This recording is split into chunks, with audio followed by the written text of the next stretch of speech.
Silipin natin, may bisita ako na isang pollinator. Tingnan natin na may pollinator ba.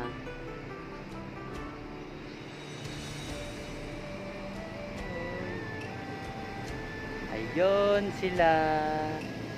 Ang dami pala. Hindi lang pala isa yung bisita ko. Kaya nagpo-pollinate sila dyan. Ayun o. Si bee pollinator. Yung mga nagpo-pollinate. Good job. Yun yung mga pollinator ng aking dragon fruit.